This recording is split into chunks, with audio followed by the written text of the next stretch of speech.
Bismillahirrahmanirrahim. In this video, we will discuss the design of the lead compensator. First of all, we will go through the steps and then we will see a numerical example for the design of the lead compensator. The first step is to assume the compensator transfer function. And that transfer function, as we discussed in the last video, is given by this equation, where this Kc alpha is the gain and this is representing the 0 and this is the pole. We can write down this transfer function like that if we take t as common from the numerator and the denominator, so we can write this expression like this.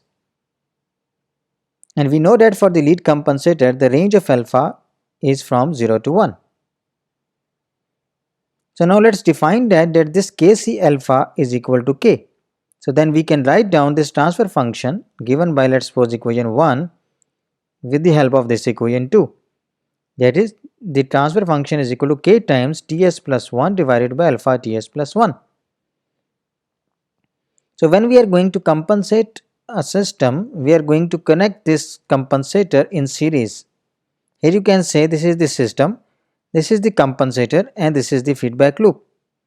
For a unity feedback loop, this h of s will be equal to 1. So for a unity feedback system, if we look at the open loop transfer function, that will be the product of these two transfer functions, that is the compensator and the system. So if we look at the open loop transfer function of the compensated system, that will be given by this equation, that is the product of the compensator transfer function and the system transfer function. So we have assumed that this is the transfer function of the compensator, you can see from this equation, and this is the transfer function of the system. So now we can rearrange this equation and we can write it like that, taking these two terms from the compensator transfer function and shifting this k with the gs. Now let's define that this k into gs is equal to g1s, that is the uncompensated system multiplied with the gain k that will be introduced by your compensator. So we will be calling this one as an uncompensated system and we will be representing it with g1s, that is equal to k times the system transfer function. Now we will determine the value of the gain k in this step with the help of the requirements given in the form of the static error constant.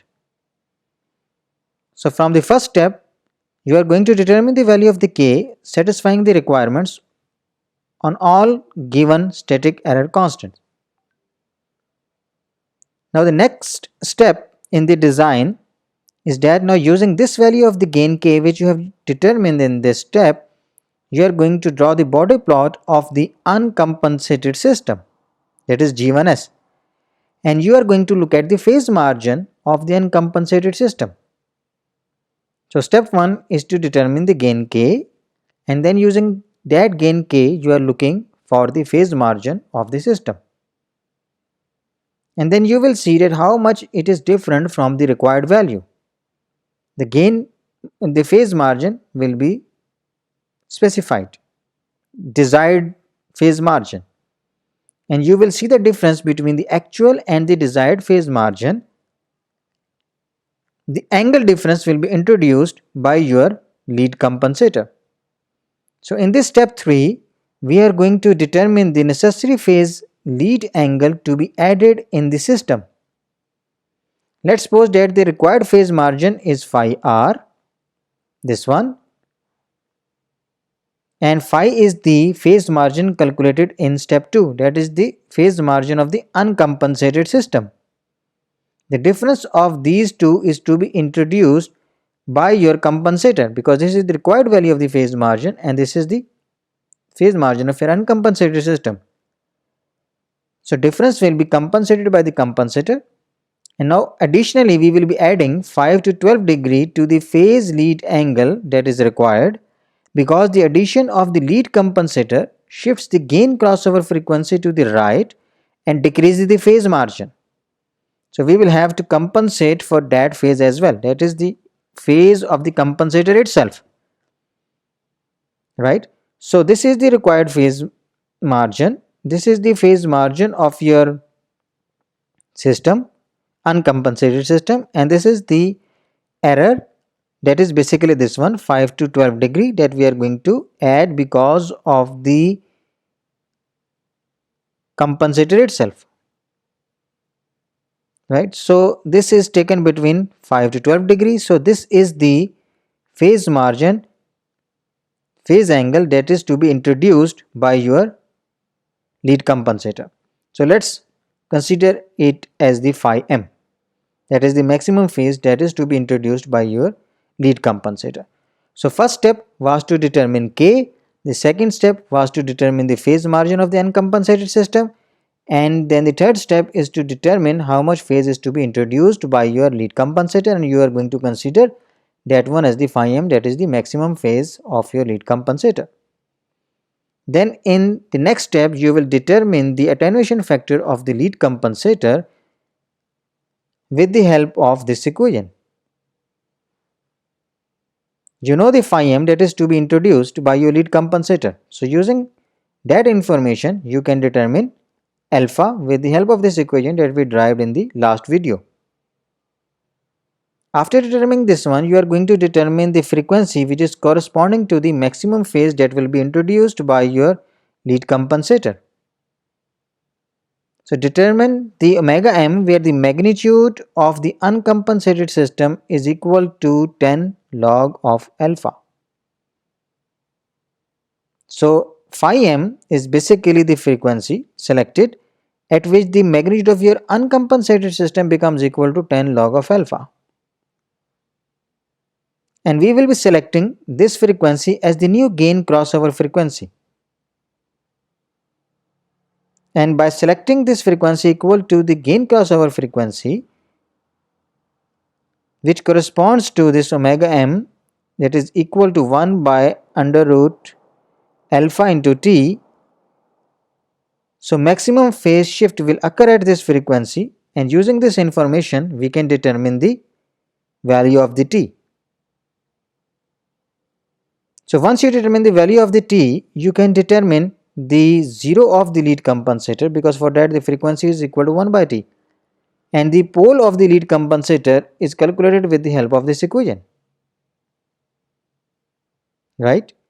After calculating this one, you are going to determine the value of the Kc, and for that you will divide K with alpha. You have determined this alpha, you have determined this K in the step 1, so you can find out the gain Kc.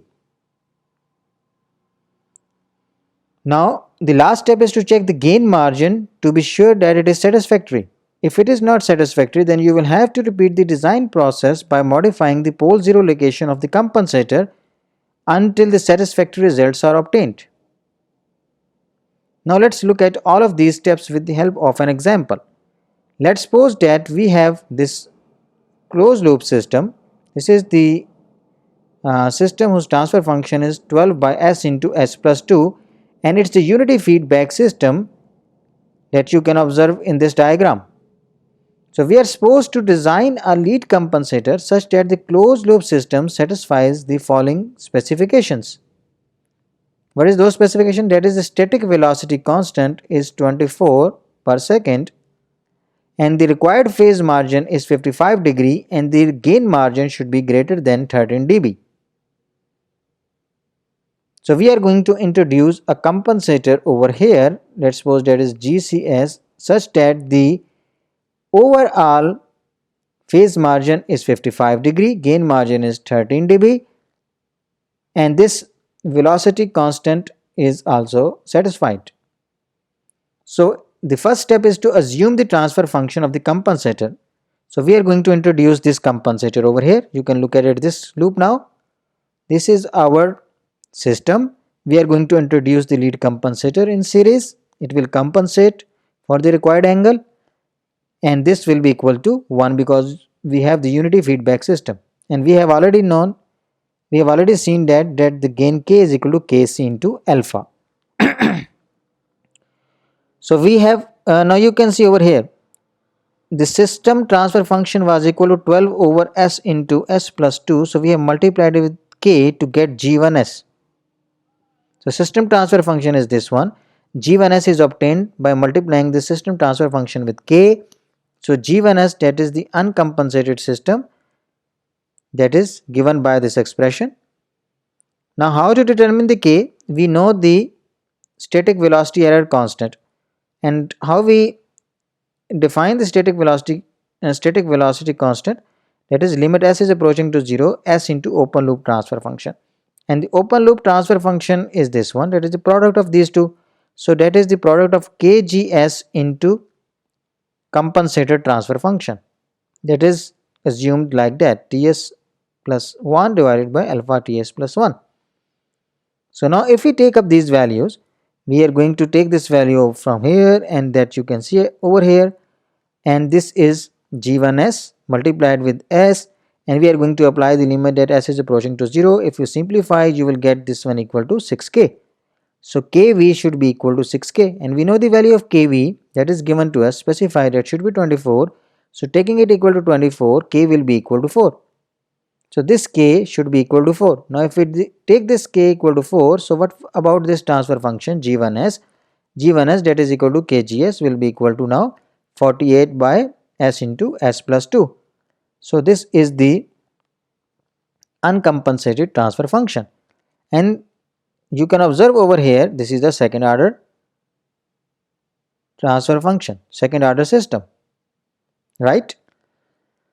Okay, now as it is a second order system, we can easily determine the gain crossover frequency of this system using the expression that we have already derived in our previous videos. So for a second order system, gain crossover frequency is determined with the help of this equation. So for that, what we need to know about the natural frequency and the damping factor of the second order system. So how we can determine this one? Just consider the standard second order system, that is given by this equation, omega n square by s square plus 2 zeta omega n s. So now compare this one with this. So omega n is equal to 48, that you can see over here. So omega n square will be equal to 48, and from here you can find out the value of omega n. And this denominator must be equal to this one, right? So if you compare these two, what is 2 zeta omega n? 2 zeta omega n is equal to 2, that you can see over here with the s. You have 2 zeta omega n, and over here you have the 2. So they must be equal. 2 zeta omega n should be equal to 2. So from here you can find out the damping factor of this one, and that should be equal to 0.144. So now you know the zeta, you know the natural frequency. Using these two values in this expression, that is omega n is equal to under root 48 and zeta is equal to 0.144, you can find out the gain crossover frequency. You can determine the gain crossover frequency from the sketch of the Bode plot as well. It's your choice. So for the second order system, we can determine it from here, but for higher order system, you will have to take the Bode plot, and then from that Bode plot you can find out the gain crossover frequency. For the second order system, the phase margin can be given by this equation, that is tangent inverse of 2 zeta over under root of minus 2 zeta square plus under root of 4 zeta 4 plus 1. So we know the value of the zeta, that is this one. So using this value of the zeta and simplifying this equation, we can find out the phase margin, that will be equal to 16.3852 degree. So now if we sketch the Bode plot, if you look at the Bode plot of this uncompensated system that we have obtained from the MATLAB, so the gain crossover frequency is 1 when you have the 0 dB magnitude. So for this gain crossover frequency, here you can see your phase margin is positive, that is 16.39 degree, right? And what is your phase crossover frequency? Your phase is not going to cross minus 180 ever. So phase crossover frequency is infinite because your phase is not going to cross minus 180 degree.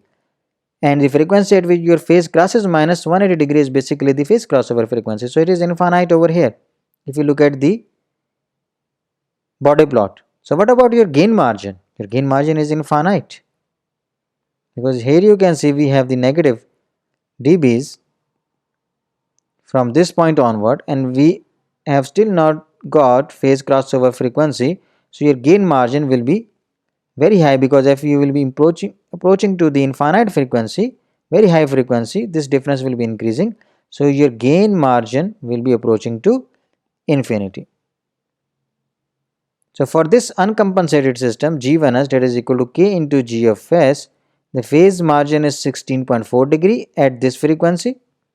If you look at the frequency, this gain crossover from this graph, so this is 10 raised power 1, 10, and if you move over here, this will be 6.79 radian. So this frequency is 6.79 radian per second, and that we have already determined using the expression above. Okay, so our phase margin is 16.39 degree, and we want to increase this phase margin to 55 degree. So required phase margin is 55 degree, right? Let's suppose that the angle that is to be compensated because of the introduction of the compensator itself is 5 degree. So required phase that is to be introduced by your lead compensator, that can be obtained with the help of this equation. 55 degree is the required value, this is the actual value, and this is because of the compensator itself. So the phase angle that is required to be introduced is 43.6 degree. So your lead compensator is going to introduce this angle. Now we know this angle. Now we are going to find out the attenuation factor of the lead compensator.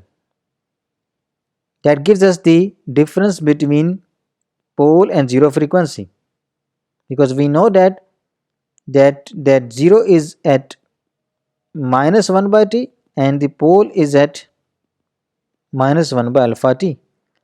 So if you know the alpha, you can find out the distance between 0 and pole. So for that we are going to use this equation, and we are going to use this as the maximum angle that will be introduced by your lead compensator, and we are going to calculate the alpha.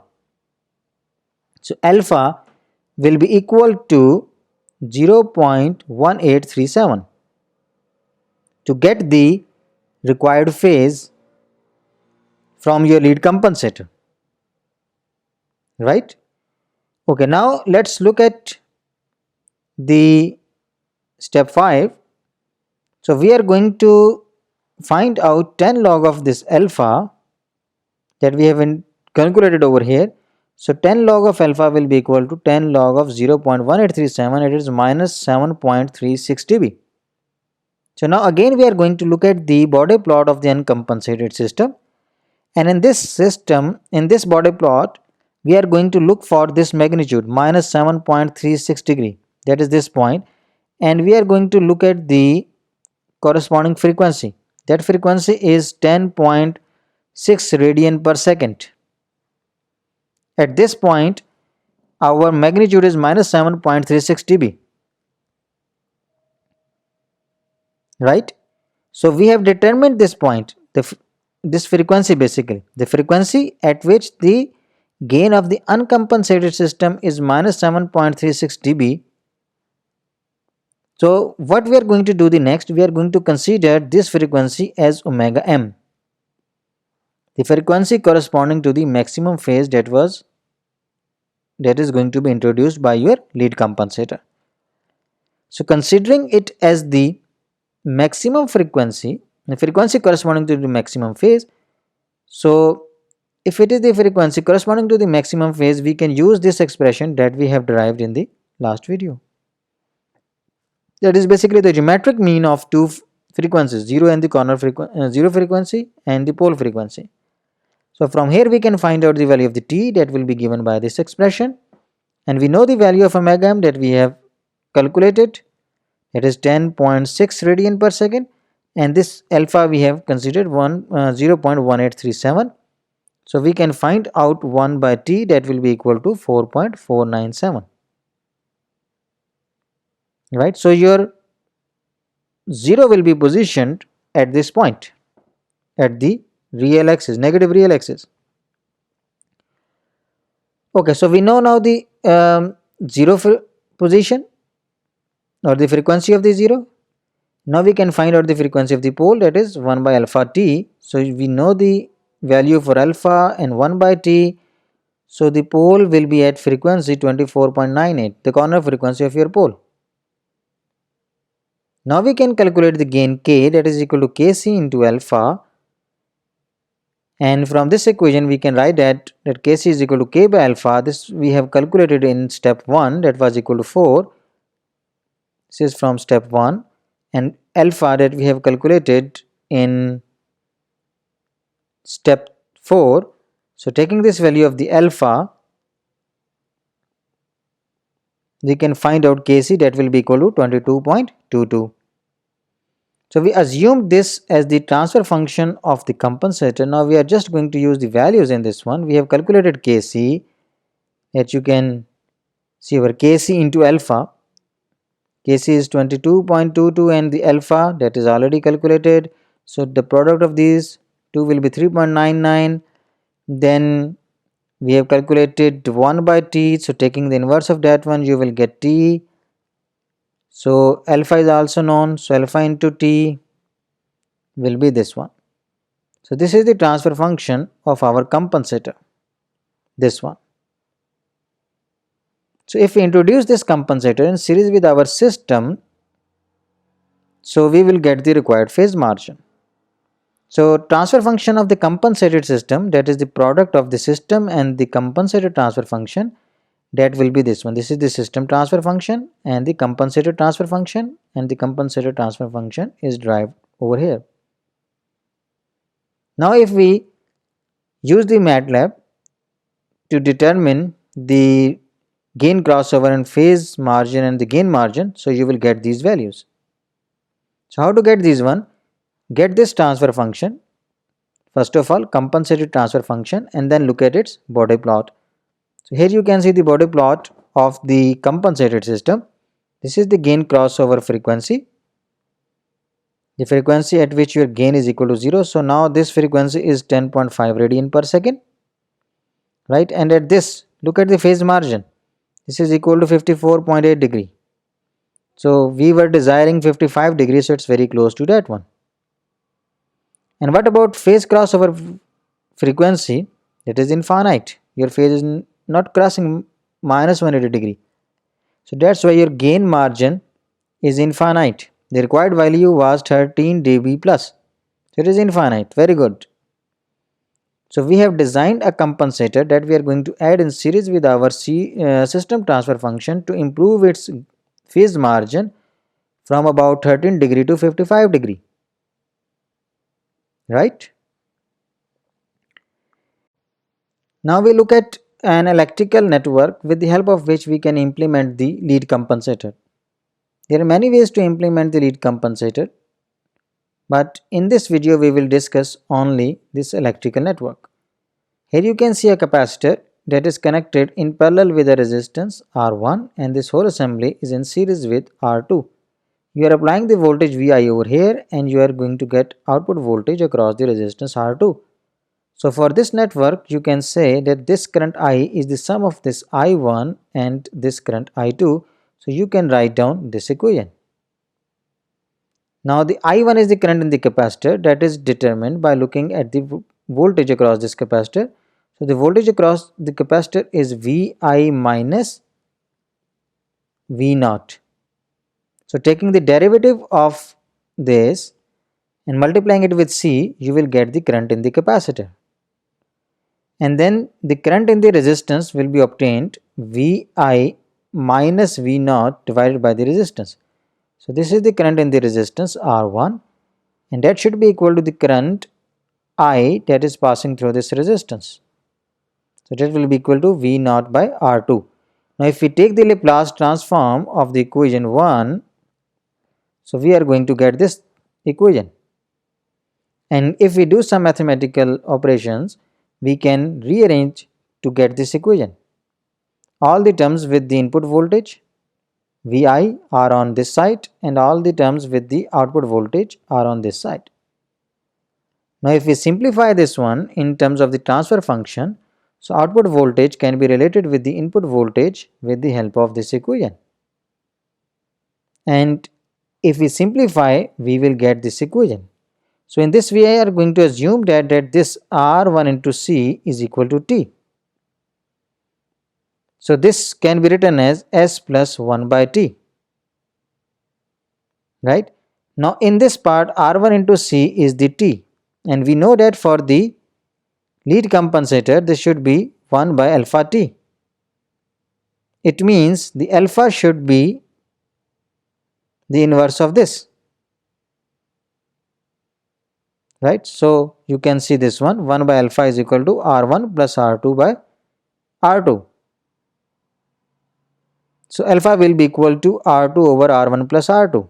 So by adjusting the value of R1 and R2, you can adjust the alpha, and by adjusting the product of R1 and C, you can adjust the time period T. So if you make this assumption that alpha is equal to R2 over R1 plus R2 and 1 by T is equal to 1 by R1 into C, so this equation can be written like this, and this is the transfer function of the lead compensator. Here the alpha will be less than 1, that you can see over here, because in the denominator you have R1 plus R2 which is higher than the numerator. So your alpha will be less than 1. So this is the characteristics of the lead compensator. So you can implement the lead compensator with the help of this simple electrical network. You can also implement the lead compensator with the help of operational amplifiers. Now let's conclude this video. In this we have discussed the design of step-by-step design of the lead compensator, and then we have seen the design of the compensator with the help of the numerical example, and then we have seen how we can implement the lead compensator. So that's all from this video. Thank you very much.